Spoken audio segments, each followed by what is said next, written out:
In the quiet town of Maplewood, a 30-year marriage unravels with the turn of a page. What begins as a husband's ordinary afternoon in the cellar becomes a descent into betrayal, secrets, and a forgotten journal that was never meant to be found.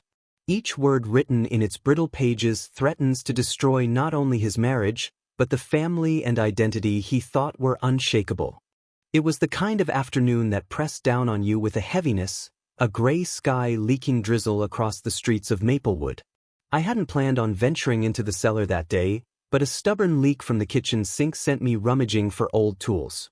The cellar smelled like damp earth and dust, memories long sealed in cardboard boxes. As I shifted aside a stack of tax files from the 90s and the bin of tangled Christmas lights, my hand brushed against something soft and leathery. I pulled it out. A book. The cover was cracked, edges fraying like an old wound never properly stitched. A journal. Under the naked bulb, I flipped the cover open. The pages inside were brittle, yellowed, but the handwriting, it was hers. Claire's. Slanted and elegant, the same hand that had written me notes tucked in my coat pocket back when we were young. I should have closed it. I should have shoved it back where it belonged. But curiosity is a cruel master, and something in my gut told me this wasn't just a diary of grocery lists and childhood dreams. The first line I read stopped my breath. Last night with Paul was better than I imagined. The way he touched me felt dangerous, secret. I couldn't stop shaking afterward. I blinked. My mind tried to twist the words into some harmless shape, a fragment of fiction, a silly fantasy. But my chest tightened as I read on. Name after name. Marks. Even the cousin of our old neighbor. Places too, hotel rooms, cars, nights when I remembered being away at college. All recorded like an eager confession to no one but herself. My throat burned. I didn't realize I was still clutching the journal when I shouted upstairs, "Claire! Come down here." My voice cracked off the stone walls. Her footsteps followed, soft at first, then hesitant as they reached the cellar stairs. She appeared under the bulb's dim glow, her sweater sleeves pushed up, hair in a loose bun. When she saw what I held, her face drained of color. What is that?" "Your journal." My voice sounded foreign to me, cold, deliberate, almost calm. Her eyes darted toward the boxes, toward the steps behind her. Anywhere but the object in my hand. "That's nothing. Just silly writing from when I was younger." I lifted it like a weapon. "Nothing? You call this nothing?" Before she could answer, I began to read aloud. My own voice betrayed me, trembling yet loud in the cramped cellar. "Marcus kissed me by the riverbank, rough, hungry. I let him slip under my dress. I told myself it would be the last time, but I don't believe my own lies anymore." Claire flinched as though the words were blows. "Daniel, stop. Please." But I couldn't stop. Each line was acid, spilling into the cracks of 30 years of marriage. I'd believed in her, believed in us. Every anniversary toast, every whispered promise at night, all of it now carried a shadow I couldn't ignore. "Were you ever mine?" I asked finally, closing the book but keeping it in my grip. My knuckles ached from holding it so tight. Her lips parted but no sound came. She looked cornered, trapped between denial and confession. I was so young. It was before us.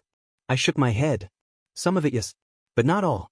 These dates, Claire, we were engaged. I was waiting at the altar and you..." My voice faltered as the words burned in my throat. "You were writing this." Tears brimmed in her eyes. She tried to laugh, a weak, pitiful sound that fell dead in the cold air. "It was fantasy, Daniel. Scribbles. You can't take it seriously." Fantasy. The word rattled in my skull. Fantasy doesn't smell of sweat and hotel linens. Fantasy doesn't list dates that match weekends I spent away. I took a step closer, the journal heavy between us. For a moment, despite my fury, I saw her as I had when we first met, bright-eyed, irresistible, the woman who made me ache with desire just by brushing her hand against mine. The memory struck like lightning, sharp and cruel, because the woman in front of me wasn't that girl anymore. Or maybe she never was. The silence stretched. Only the hum of the bulb filled the cellar. Then, in a whisper I barely recognized, I said, 30 years, Claire.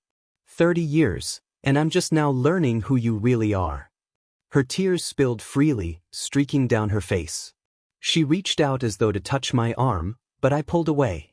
The journal hung between us, no longer just paper and ink, but the corpse of everything I thought we'd built. And in that moment, standing in the dim, dusty cellar of our Maplewood home, I realized something had ended. Not with a scream. Not with broken dishes or shattered glass. But with a book in my hands, and the unbearable truth etched across its pages. I didn't sleep that night. The journal lay on the kitchen table like a detonator I was afraid to touch again.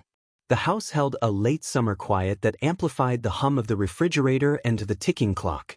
Claire was upstairs, moving like a ghost. I imagined her packing a bag in the dark, or standing at the window, waiting for dawn. At first light I went back to the cellar, not because I wanted more pain, but because the part of me that builds shelves straight needed the rest of the story. I put on gloves, as if the leather were toxic, and opened the book where my voice had broken off. Behind a section on Marcus by the river, I found something thicker wedged like a splinter, an envelope the color of old bones, sealed with tape. Her handwriting was there, no date, no greeting. When I peeled the tape, I knew whatever was inside would change the morning. A Polaroid slid into my palm, faded at the edges. Claire, 20 maybe, stood in a motel room with faux wood paneling. She was radiant, chin up, mouth parted in a laugh I could hear across the decades. 4 men crowded her, and a 5th knelt with his cheek against her hip, grinning. Hands everywhere, waist, shoulders, the slope of her thigh. A ringing started in my ears. I set the picture down and read the page tucked with it. Her words were breathless, urgent. A list of names like a roll call from our town's past. Men who had married and moved, men still nodding at me in the grocery aisle. She described the motel's smell of chlorine and beer, the scrape of unshaven faces, the ache that turned into pleasure and back again. She wrote the word sex like a prayer and a dare. I carried the page and the photograph upstairs as if sunlight would disinfect them. Claire was there, hair down, wearing one of my shirts. She clutched a mug though the coffee had gone cold. When she saw what I held, her body braced the way you do when you expect to be struck. Say something, I told her, my voice calm in the way calmness becomes a threat. Tell me that's a bachelorette prank, or a costume party, or a duplicate of someone else's life. Her throat worked. I was young. We were engaged. Her eyes closed. I was afraid, she whispered. Afraid marriage would lock the door on every version of me I hadn't tried on yet. I thought if I did everything I was curious about, I could walk into our wedding clean. Clean. I laughed and it cracked. You wrote best night of my life. It was a night, she said. Not a life. Anger should have come roaring, but what arrived first was an image of Claire the way I first knew her. The heat between us when crowds pressed us together, her fingers hooked in my belt when we kissed behind the library, the way she kept her voice low and wicked when she asked for another minute in bed. Desire doesn't vanish just because truth shows up. I hated that my body remembered while my mind recoiled. I set the photo on the table between us. Who? I asked. The names I know. The ones I don't. I need to hear you say them. She named Paul first. It always starts where the door is already cracked. Then Marcus. Then a cousin of our neighbor, the one who borrowed my mower and returned it with the tank full, as if generosity could make us forget intimacy leaves fingerprints. A pair of boys from the community college who helped her move after finals. I wanted to feel, she groped. Large. Like I took up space. Like I was allowed. You were allowed, I said. You could have told me. You could have given me the dignity of knowing the woman I was marrying. You wouldn't have married me, she said, and the bluntness was another small blade. I picked up the journal, flipping pages not because I wanted more, but because stopping felt like stopping a surgery halfway through. Dates lined up beside my memories like a cruel overlay. A weekend I road trip to see Michael at scout camp. A week I tiled the upstairs bath and slept on the floor to let the grout cure. Claire's entries threaded through with hunger and complicated joy, with shame she punished by making the next entry even more daring. Did it ever stop? I asked. She nodded. After the wedding. I chose you. You chose me, but you didn't trust me. Those are not the same. Silence, then the kind of honesty that arrives when there's no furniture left to hide behind. Sometimes I wanted you to find me out, she said. I left that journal because part of me needed someone to say, enough.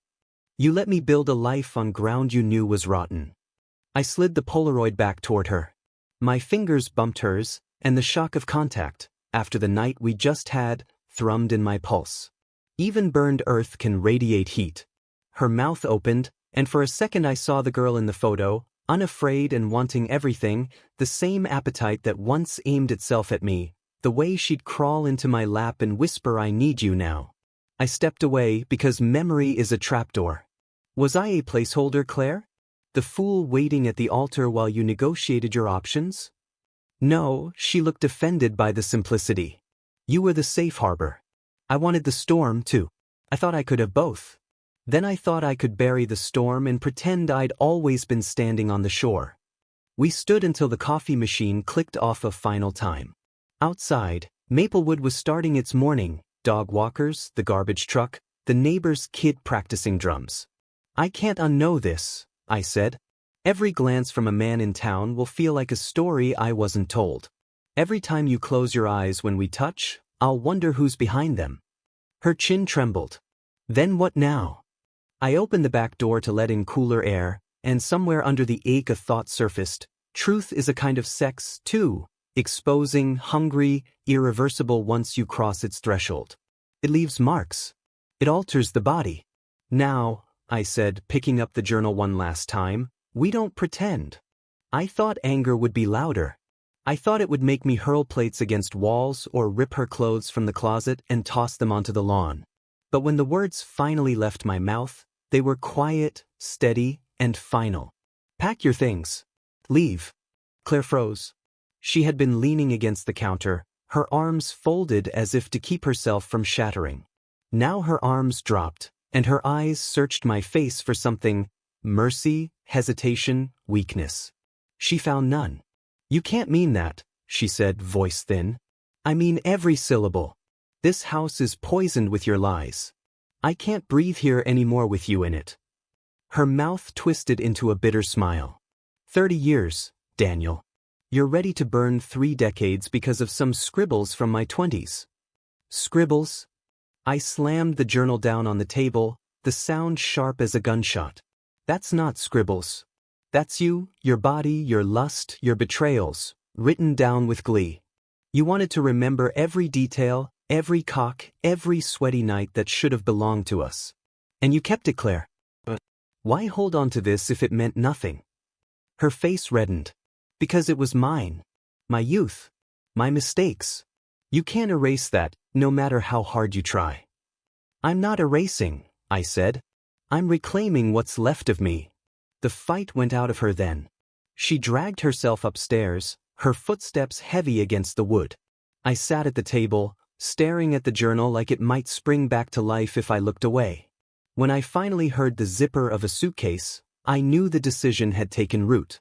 She came back down with a small rolling bag, her eyes still wet but her chin high. For a second, just a second, the sight of her in our foyer, the woman who'd once walked down the aisle to me in white, the woman who had carried my children, the woman whose skin I had worshipped for decades, made my chest ache with longing. My body betrayed me, recalling her warmth, her scent, the way she could press against me and ignite something I thought belonged only to us. But then I remembered the photograph. The hands on her body that weren't mine. Her words calling that night the best of her life. Where will you go? Asked my voice tight. Mother's, she said simply. Until you come to your senses. There's no coming back from this. Her lips trembled. She opened her mouth, maybe to argue, maybe to beg. But she didn't. She just rolled the suitcase out the door, her shoulders stiff. The screen door slammed behind her, leaving me with silence thick enough to choke on. I didn't follow. I didn't watch her drive away. I only sat there until the shadows lengthened across the floor and the town of Maplewood carried on without us.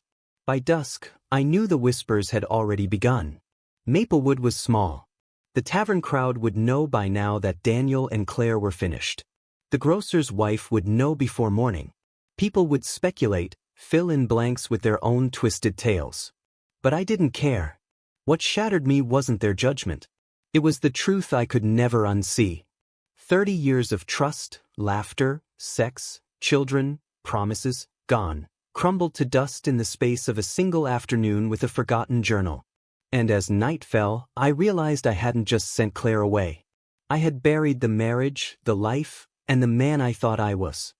I told myself I wouldn't drag the kids into it. That promise lasted until evening, when the house felt like a museum.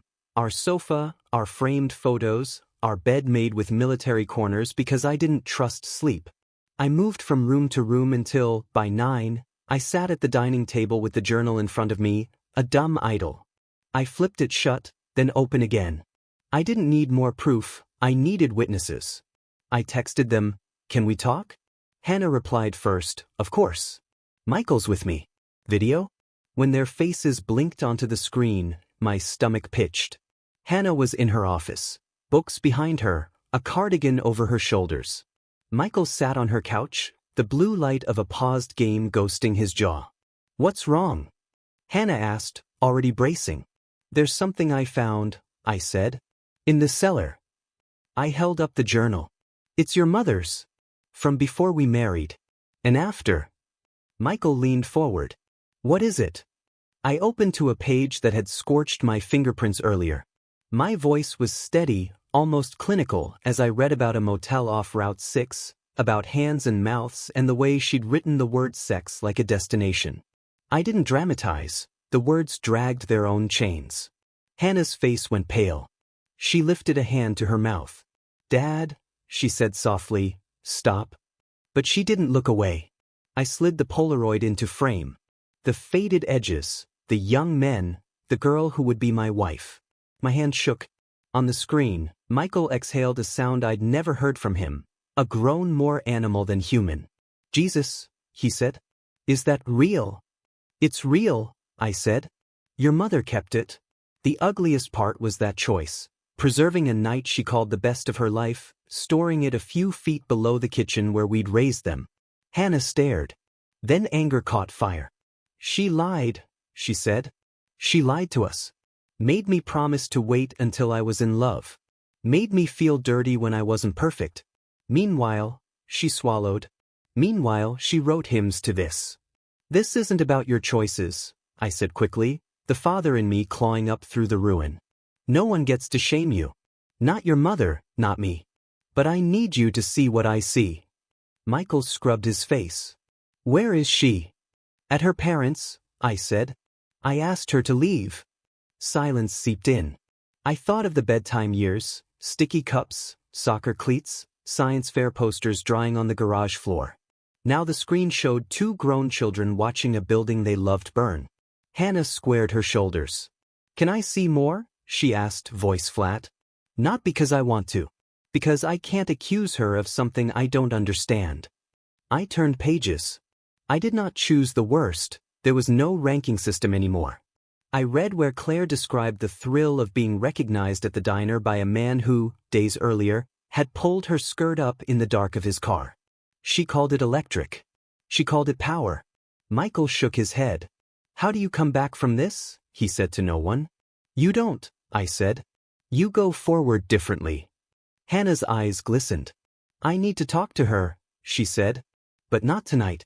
If I talk to her tonight, I will hurt her with my mouth, and that will live in me." "Take your time," I said, though the father and the man were at war inside me. The one who wanted to protect her, the one who wanted her to see exactly how much damage had been done. Michael stood, pacing. Did she cheat after the wedding?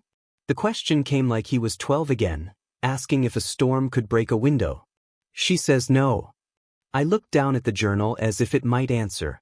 The entries stopped before the ceremony. But she let me build a life on a story she knew and never told. Hannah leaned closer to the screen. "Do you still want her?" The word hung there, indecent and honest. Desire doesn't stop on command. It peeks through grief like grass through cracked concrete. A memory flashed, Claire's mouth at my ear, the way she'd murmur when she wanted me, the heat that once made sense of everything. I hated that my body kept records my mind would rather burn. I don't know what I want, I said. I only know what I can't unknow. None of us spoke for a long time. I watched my children breathe. I watched my own reflection ghosted on the laptop glass. A man older than I felt that morning, hands trembling when they shouldn't. Finally, Hannah said, "Thank you for telling us. For not hiding it." "I considered it," I admitted. "Protecting you from your mother. Protecting your mother from you. But secrets breed their own rot." Michael stopped pacing. "So what happens now?" "Now we tell the truth," I said. "To each other. To anyone who asks. We don't have to volunteer the picture. But I won't carry her silence anymore." Hannah nodded. "I love you," she said. "Even if this changes the map." "It changes the legend," I said. "The map is still us." We hung up without promises. After the call, the house turned into an echo chamber. I carried the journal to the cellar and set it where I'd found it, as if it were venom I could return to the snake. On the way up, I lingered in the kitchen, palms on the cool counter. If grief is a tide, that was the moment it dragged me out where the water goes dark, where the shore is no longer a fact but a rumor. In bed, I stared at the ceiling and tried not to replay the young woman in the Polaroid. It would have been easier to hate a stranger. It would have been easier if my body didn't remember hers. But this was the truth's shape, a fist around a photograph, a daughter swallowing fury, a son relearning that parents are capable of wreckage. The night didn't give me sleep, but it gave me a vow. Tomorrow I would stop apologizing to ghosts. Tomorrow I would call a lawyer. And when Claire called, as she would, I would answer, not to be lured back into the soft gravity of the past, but to say, finally and fully, that we were done pretending. Hannah's next call came on a Tuesday night. I was sitting in the half-empty living room, the journal shoved into a drawer I refused to open again. She spoke softly, as if afraid the walls would overhear. "Dad," she said, "I need to ask you something. And I need you not to get angry." The tone alone hollowed me out. "Go on." She hesitated. "I did one of those DNA kits. For genealogical reasons. Just curiosity. And the results, they didn't line up. Not completely." My pulse quickened. "What are you saying?" "I'm saying," she exhaled, "that there's a possibility you might not be my biological father." The words fell like stones in my chest. For a moment I said nothing. The room tilted, and I held onto the arm of the chair to stay grounded. "I want you to take one too," Hannah said quickly. "It's the only way to know. Please." I agreed before reason caught up. Maybe part of me already knew. Maybe that photograph, that journal, had cracked something I'd been ignoring for decades. The kit arrived a week later. I spit into the vial, sealed the box, and sent it off like an accusation in the mail. The waiting was worse than the discovery. Every glance in the mirror, every memory of Hannah's childhood, became a puzzle piece I tried to fit into a shape that proved I was her father. Her smile looked like mine sometimes, didn't it? Her temper, her walk. Surely those were echoes of me. The email came 3 weeks later. I opened it in silence, alone, like a man peeling back the bandage on a wound he knows is still bleeding. Probability of biological relationship, 0%. The words glared at me. Cold, clinical, final. I read it 3 times, hoping the letters would rearrange, that some small mercy had glitched the system. But no. Science had done what suspicion could not. My phone buzzed. "Hannah." I answered, my throat raw. "Dad?" "Yes." My voice cracked. "Did you?" "Yes." I forced it out. "It says I'm not your father." Silence. I heard her breath hitch. Then, did she know? I closed my eyes. "I think so. I think she always knew." Her sob hit me like a physical blow. I wanted to reach through the phone, to hold her the way I had when nightmares woke her as a child. But all I could do was listen as she cried. "I don't care what that test says," I whispered finally. "I raised you. Every scraped knee, every birthday candle, every tear, that was me. That makes me your father." "I know," she said, but her voice was broken. "It just changes everything." That night, I called Claire. My hands shook as I held the phone. She answered on the second ring, her voice guarded. Daniel. Did you know? I asked. No greeting, no softness. Just the blade of truth. The pause. Then a brittle exhale. I suspected. You suspected? And you let me believe. I was scared, she said. I didn't want to lose you. I thought, if you never questioned if you loved her, then what difference did it make? What difference? My voice rose, sharp, ragged. I spent 30 years loving a lie. Paying for her school, holding her hand when she was sick, teaching her to drive, and you stood there knowing I might not be her father. I didn't mean to hurt you, she whispered. You didn't just hurt me. You stole from me. You stole the choice to know the truth of my life. There was nothing but static after that, her muffled sobs bleeding through. I ended the call before I could say worse. Sleep didn't come. I poured whiskey into a glass, stared at the amber surface, and thought of Hannah as a toddler, her arms outstretched toward me, shouting, "Daddy," in the backyard. I thought of the nights I tucked her in, the college tours, the letters I wrote her when she left for school. None of that belonged to anyone else. That was mine. That was hers. But the question lodged deep, unshakable. Who was her real father? Was it Paul? Marcus? Some other name buried in Claire's journal? I went to the drawer and pulled it out again, flipping through entries with desperate eyes. Every name became a suspect. Every line a crime scene. And though I told myself it didn't matter, that love, not blood, made a father, I knew the truth would haunt me until it was answered. And so began the cruelest test of all. Not of blood, but of endurance. How long could I carry the weight of being a father while knowing the foundation of it had been built on a stranger's seed? That night, I lay awake until dawn, whispering Hannah's name like a prayer. A prayer that somehow, despite the lies, she would still see me as hers. We faced each other in the living room that smelled like lemon cleaner and cardboard tape. Boxes lined the walls like jurors. I labeled them in blocky handwriting, kitchen, linens, books, because lines and labels were the only control I had left. Claire stood at the window with her arms folded, wearing the blue dress I loved. It hit above her knees, and my body remembered nights when that hem rode higher while she whispered mine against my ear. "Can we talk like adults?" she asked. "We've been doing that," I said. "What's left is truth." She stepped closer, and the scent of her hair, citrus and something darker, filled me with a dizzy ache. "I chose you," she said.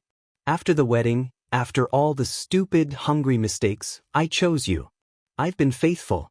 Don't throw away 30 years because you found a door I thought I'd sealed." "You didn't seal it," I said, lifting the journal.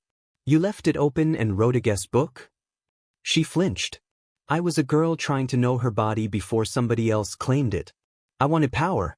I wanted sex to feel like oxygen, not a sin I borrowed from men who'd never love me. "And did it work?" I asked. "Do those pages make you breathe easier now?"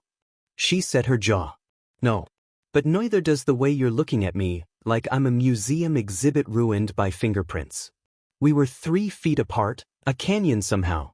She glanced at my mouth and then away, as if attraction were a crime scene she'd wandered back into. The dress tugged at a stubborn nerve in me. I remembered her kneeling on that dress on our 2nd anniversary, whispering mine like a prayer. I hated that I could still be pulled by that tide. "I can't unknow that Hannah might not be mine," I said. "That you stood beside me in a church with another man's child inside you and said I do, and let me raise her under your silence." "I didn't know for sure," she said, choked. "I hoped it was you. Love should count for something." "It does," I said. "It counts as theft when you spend a love that isn't yours to spend." "Don't say that." Her voice splintered. She crossed the room and took my hands. I let her, because old habits die slower than marriages. When she slid closer, our hips brushed, and my body answered with a confusion that felt like betrayal from the inside out. Her breath touched my neck, and I had the stupid thought that if I closed my eyes I could step backward into a time before the journal and the test. "Don't you still want me?" she whispered. "Yes," I said. "But want isn't trust. It's a spark in a house already on fire." She did what she always does when cornered, bargained with tenderness. Her mouth touched my jaw, slow heat and apology. The dress brushed my knuckles, and the scent of her turned the room dangerous. One step and we'd be sliding toward the couch, the boxes, the undoing that feels like relief. I pictured us half sunk in packing paper, me lifting the dress, her saying please, as if sex could notarize a lie into truth. I put my hands on her shoulders and eased her back. No. No, she echoed. We don't get to fix this with the one thing we were always good at. We built a cathedral of touch. But the foundation is cracked to the bedrock. So that's it, she said. You exile me for sins I committed before the vows, and I'm supposed to accept that because you're hurt now? You didn't just hurt me then. You kept hurting me every day you kept it secret. Every birthday, every quiet Sunday, every time you smiled and let me believe I was the only man who had known you that way. She wrapped her arms around herself. Outside, headlights crawled along the wall. I was faithful, she said, as if a spell might change the weather. Since the wedding I was yours. And yet you let me be father to a child who might be someone else's. You let me carry that name and that joy, and all along the truth sat downstairs between the camping gear and the Christmas lights. Would you have married me if I'd told you? She asked. Probably not, I said. And that was my choice to make. She sank onto the arm of the sofa. We listened to the house settle, to tape on boxes snapping back to shape. I can't lose you, she said. Tell me what to do. Therapy. A confession to the kids. I'll stand in the town square and read every page aloud if that's what it takes. Truth isn't penance theater, I said. It's change. And for me, change means leaving. Her head snapped up. You're moving. Yes. I gestured at the boxes. South. Near the water. I can't breathe here anymore. She stood again. And Laura, she asked, a knife of a name. Gossip says you've been at her house. I've been at my house, I said. Not entirely a lie. Not entirely the truth. The possibility of Laura was a bridge I wasn't ready to cross or burn. Claire stepped close one last time. She reached for my face, fingers trembling, and I let her touch me because endings deserve witnesses. I chose you, she whispered again. And I choose me, I answered. Something inside both of us snapped. Quiet, decisive. The room felt different after, as if the air had shifted sides. She lifted her purse. I picked up a roll of tape. 2 people performing separate rituals for the same funeral. At the door, she paused. If you walk away from this, she said, you'll regret it when the nights are long. I'm already in the longest night, I said. Dawn is the only thing I'm asking for. She left without slamming the door. The click was worse, polite, final. I stood among boxes and let the quiet reach places sound can't touch. When my hand stopped shaking, I sealed another box marked photos, smoothing the tape as if I could press the past flat and keep it from escaping. That was the breaking point, not a shout or a wrecking, but a refusal. A turn toward the part of the map that said unknown. And for the first time in months, the future didn't look like a sentence. It looked like an unlocked door. Maplewood was never a city that let secrets rot quietly underground. Here, gossip didn't just spread. It bloomed like mold in damp corners, creeping into every house, every diner booth, every church pew. By the time a week had passed since Claire walked out with her suitcase, I could feel the town's eyes on me every time I stepped outside. At the hardware store, old Mr. Larkin clapped me on the shoulder and said, "Tough times, son. Heard she's back at her folks' place." His voice was heavy with the kind of pity that curdles into curiosity. He didn't ask why. He didn't have to. The questions were already spinning in his head, waiting to be answered by someone else's loose tongue.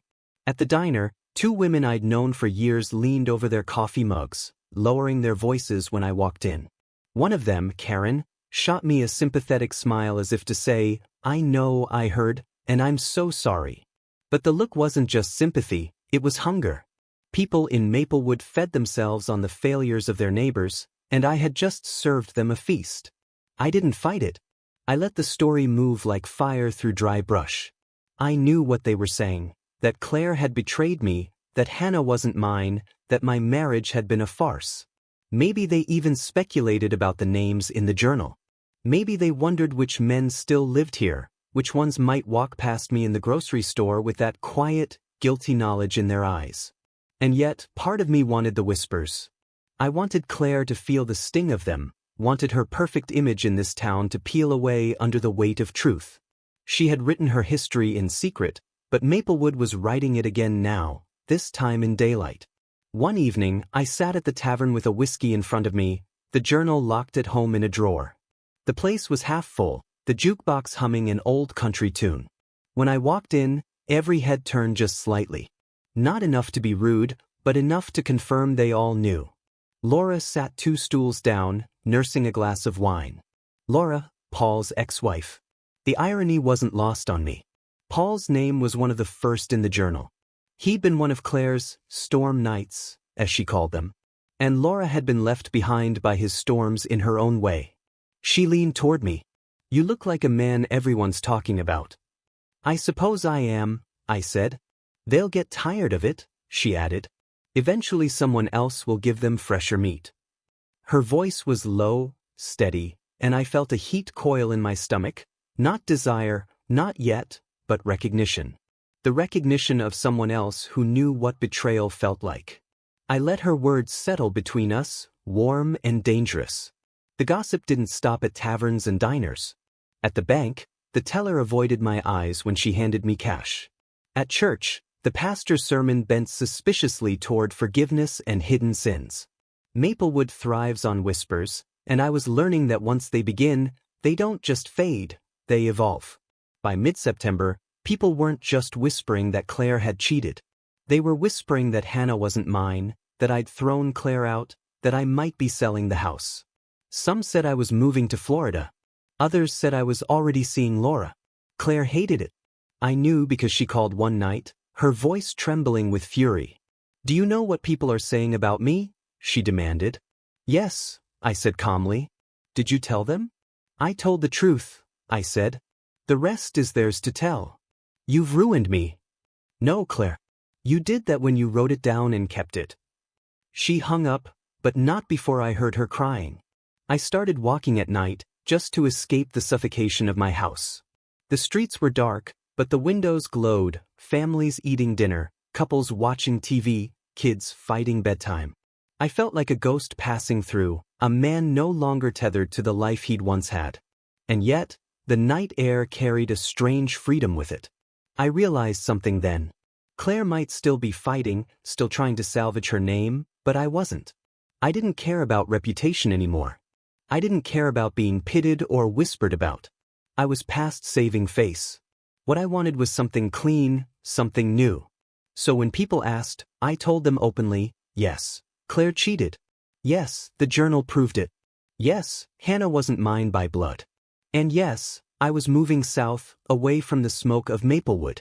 Their eyes always widened at my bluntness. But afterward I saw a shift.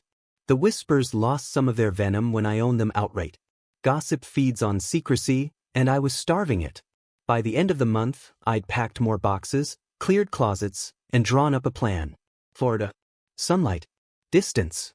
A place where my name wasn't a subject, just another mailbox. Claire hated me for it, but I saw something else in her eyes the last time we spoke. Shame. Not because of me, but because of the town. Maplewood had turned her into a story, and she couldn't stop it. That was her punishment, not mine to give but theirs to deliver. And me?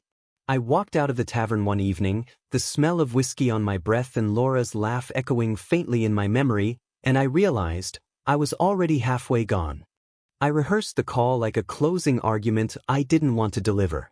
The separation papers lay on the dining table beside a glass of water, the pen aligned like a scalpel. Outside, Maplewood hummed at dusk. Inside, the clock clicked between seconds, each one a step away from the life I'd already walked out of. I dialed Claire. She answered on the second ring, voice brittle and bright. "Daniel. I need your signature," I said. "On the separation papers. If you refuse, I'll file through the courts." A hitch. "You're really doing this?" "I already did it. This is just ink catching up." She exhaled. After 30 years you're going to throw me to the wolves and run to Florida? I'm going to breathe, I said. And you're going to stop pretending we can mend a glass house with lies. Silence stretched. I pictured her pacing her parents' den among porcelain angels. When she spoke again, the edge had sharpened. People are saying things. About you. About Laura. I didn't answer. Are you sleeping with her? No, I said truthfully. Then, because truth has more rooms, but I think about it. She laughed, one sharp, wounded sound. Of course you do. Paul destroys my marriage and you go sniff around his. Perfect symmetry. Paul destroyed our marriage long before Laura and I ever traded a sentence. Another silence. I won't be humiliated, she said. Not by you. Not by her. You wrote your humiliation yourself, I said. All I'm asking for is a signature that admits it's over. She didn't hang up. For a blink nostalgia tugged, her neck under my mouth, the way she'd soften when I cupped her hips. Desire is a homing beacon, it doesn't care about maps. I braced against it. You said I'd leave with nothing, she murmured. Is that what you want? To starve me out? I want what's fair, I said. The car, what you bought, half the savings after the wedding. But I'm not splitting the retirement I built while you held a secret that rewrote our history. You can't prove that in court. I can prove enough. I let the words settle. Claire, sign. Or I let Maplewood read chapter and verse. The beat. Then, email them. I did. We ended the call without goodbye. 2 nights later, Laura texted while I was boxing books. Heard you finally made the call. How are you holding up? Before I replied, another message arrived from an unknown number, clipped and furious. Stay away from her, Daniel. A beat later the context flashed, Claire from her mother's phone. It's not your marriage anymore. I set the phone down and laughed despite myself. Laura's name lit again. Sorry. She must have my cloud info. She's spiraling. I typed, deleted, typed again. I'm packing. You ever feel like your house is shedding you? Every day, she wrote. Want company? I'll bring takeout and pretend to be a moving crew. I told her yes and immediately wondered if I'd invited a match into dry timber. She came with ginger chicken and a bottle of wine. We ate on the floor because the table was buried under forms and the couch was wrapped in a moving blanket. She wore a white blouse that made her skin look sunlit and the kind of jeans that learn a body's language. It wasn't love, just the hum of being seen by someone who knew the same geometry of loss. We talked about everything but the thing.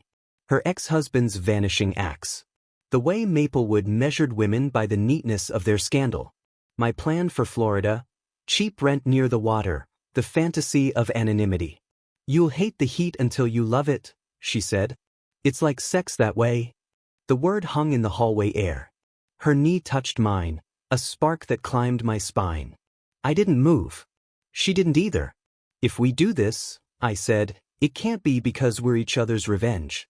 We're not teenagers, she said. We can want what we want and still tell the truth about why. Her hand found my wrist, a question without punctuation. My pulse answered. I saw us as the town would, 2 casualties making a bonfire out of their old lives. I also saw the way she listened with her whole face, the way grief had carved her without making her small. I'm not ready, I said. But I don't want you to leave. I won't, she said, squeezing once before letting go. Heat receded, banked. She wandered to the table. The papers lay in neat stacks. Ugly, she said, tapping the signature line. And merciful. She thinks I'm starving her. She thinks the past owes her a receipt, Laura said. It doesn't. She stayed until midnight, till the cartons were empty and the wine a shallow pond. At the door she paused. If she calls, don't pick up tonight, she said. Let the ink dry. After she left, the house felt larger. I rinsed dishes, reread the email thread, and went to bed without reaching for the other side. Morning, a courier envelope on the porch. Inside, papers, Claire's signature scripted like a flourish at the end of a performance. No note. Just the mark that turned 30 years into a file number. I signed my lines. The pen felt heavy as a gavel. I took one last lap around the house, Hand on the banister we'd stained together, palm on the dent where Michael had launched a soccer ball, fingers to the bedroom door where so many nights had warmed and mended things I now knew were damaged. My phone buzzed. Another message from Claire, "You win." Then, after a pause long enough to be a cut, "I hope she was worth it." I typed and deleted 5 replies. In the end, I sent none. Some victories don't taste like anything. Some goodbyes are the absence of the word you're sure you'll say. I sealed the envelope and set it by the door for pickup. When it was gone, I stood in the quiet and recognized the sound, not emptiness, not loss. It was a house exhaling, a life making room for its next tenant. Signed and severed. Ink and air. The closest I'd felt to clean in a very long time. She came one last time before the movers were scheduled, standing on the porch with her hair pulled back and eyes red from a storm I hadn't witnessed. The house was stripped bare. Couches cocooned in blankets, books sealed in boxes, walls naked where photographs had once hung like trophies of a life. It felt less like a home and more like a skeleton waiting to be carried away. Claire stepped inside slowly, as if the place might reject her. Her voice was small. "It looks dead." "It is," I said. She set her purse down, glanced around. "Daniel, don't do this. Don't reduce everything we had to a journal and a test. 30 years, doesn't that count for something?" "It counts for history," I said. "But not for a future." She came closer, her hands trembling, not sure whether to reach for me or for the past. I was stupid, reckless. I know that. But I was faithful after the vows. Can't that weigh more than mistakes I made as a girl? I shook my head. "Faithful with your body, maybe, but not with the truth. You let me raise a daughter who might not be mine. You let me believe in a story you knew was false. That isn't love, Claire. That's theft." Her tears slipped freely. "I loved you. I still do." I forced myself to meet her eyes. "I can't look at you without seeing that photograph. I can't hear your voice without hearing the lies." She sobbed, stepped forward as if to fall against my chest, but I stepped back. Distance was the only oxygen left. Her grief hardened into anger. "And Laura," she spat. "The town says you're with her. Paul's ex-wife. Is that your revenge?" I didn't flinch. "The difference between you and her is simple. She never pretended to be something she wasn't." For a moment, silence carved the air between us, sharp and final. Then I picked up a box labeled photos and walked past her toward the truck. I didn't look back. Behind me, her voice cracked through the hollow rooms. "We could have fixed it." But the echo swallowed her words, and when the door closed, it felt less like leaving a wife and more like leaving the ruins of someone else's dream. The empty house stood behind me like a grave I'd finally walked away from. Florida didn't greet me with trumpets. It met me with heat that pressed a hand to my chest and said, "Breathe slower." My new apartment was a square of light above a parking lot, palms combing the balcony rail when wind wandered in from the water. I slept on a mattress the first week, the ceiling fan ticking like a patient clock. Boxes became furniture. A lamp on taxes 2012 to 2018, a mug on kitchen misc. At dusk I walked to the shore and let the line where sky meets water teach me what distance feels like. Hannah took a job in Orlando and visited before her first day. We hauled suitcases up to a place even barer than mine, a hopeful mess of folded towels and an air mattress losing air. We ate takeout on the floor and laughed when curry bled through the paper. "Are we okay?" she asked finally. "We're us," I said. I didn't add that sometimes, when she tilted her head just so, I saw a stranger's bone structure. Biology is a trick mirror I refuse to stand in front of. She is my daughter in the ways that matter, and I repeat that until the mantra fuses to bone. Michael called less. Chicago suits him. Motion, steel, weather that makes you earn spring. He kept things cordial, but distance crept into his voice the way mold slips under paint. I didn't push. Trust needs air, not pressure. We traded photos instead. His coffee steaming against a window of rain, my balcony at golden hour, a pelican suspended like a question mark over the inlet. Small proofs that we were still there, still ourselves. On Saturdays I learned my new city like a lover, slow, attentive, memorizing where she likes to be touched. The Cuban bakery where the woman calls me Carino. The pier at dawn where old men spool line as if they're unrolling time. A gym with dented lockers and a kid who blares old rock with reverence. I let the heat lacquer me in sweat and felt my joints unknot, my breath dig deeper wells. Back in Maplewood, grief had been a suit that never fit. Here, I could loosen the buttons. Laura and I began sending pictures that weren't of ourselves. A sunstruck sidewalk, a dog asleep under a bar stool. The first storm that hammered my windows like an argument and then, just as suddenly, apologized in rain. Her messages arrived around midnight, when the tavern would be sweeping peanut shells from the floor. Sometimes we called. We didn't talk about Paul or Claire or the town that had made us into anecdotes. We talked about recipes, movies half remembered, and the exact blue of morning water when the sky is undecided.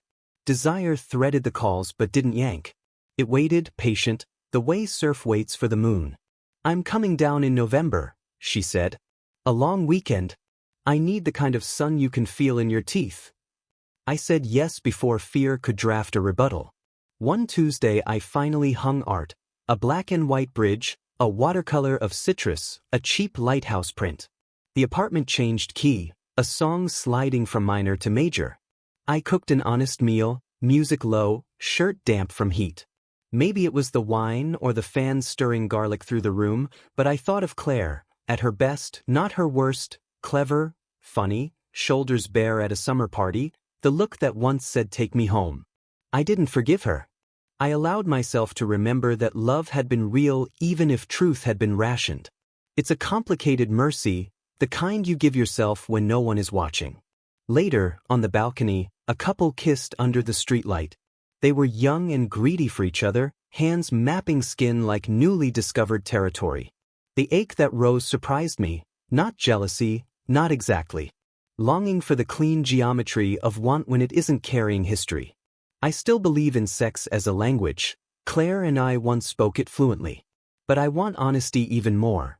The first word before the first touch, the yes that doesn't hide a ledger. Hannah visited that weekend. We planted a cheap umbrella in the sand, the wind trying to turn it into a kite. She dozed with a paperback on her chest while I watched the surf punch and furl, white and relentless. When she woke, she rolled onto an elbow and squinted at me. "Do you think she's happy?" she asked. She didn't say Claire's name. She didn't have to. "I think she's living with the sound of her own decisions," I said. "Happiness might be quieter than that for a while." She nodded. I told her I needed space. She said I was cruel. "She'll call anything that doesn't center her cruelty," I said, and we let the ocean talk for us after that. There are nights I wake sweating, a dream fading, the cellar bulb humming, the journal in my hands again. I keep no whiskey here. I don't trust the slippery math of late hours and old pain. I get up, make tea, sit on the floor, and breathe until my heart remembers the present tense. Recovery is boring, mostly. No speeches. Just the stubborn discipline of staying when your body wants to run backward through time. The day Laura landed, the sky was a paper lantern. She wheeled a carry-on through the sliding doors with a grin that felt like an open window. In the car she propped her feet on the dashboard and asked for songs that smell like salt. At my place she walked room to room, fingertips skating the wall as if reading Braille. "It's light," she said. "You made it light." We didn't rush. We drank beer on the balcony and watched the streetlight haze. When she kissed me, it was unhurried and sure, a hand at my sternum easing me back into my own body. Heat followed, but not the desperate kind, the kind that knows it's allowed. Clothes loosened. We mapped the small rituals of new lovers. A laugh at an elbow bump, a whispered check-in, the way a name turns into an endearment. It wasn't a conquest. It was a beginning with no audience, an answer to a question my life had been holding under its tongue. And yes, when we moved together, desire wrote its clear script. Sex as tenderness, sex as saying I'm here without promising a forever no one can guarantee. After, we lay listening to the fan draw circles over us. She rested a palm on my chest. "You're not in Maplewood," she said, as if reminding me where I'm allowed to sleep. "I know," I said. For once, I didn't need to count what had been lost against what had been found. In the morning we walked for coffee, the world glazed with sun.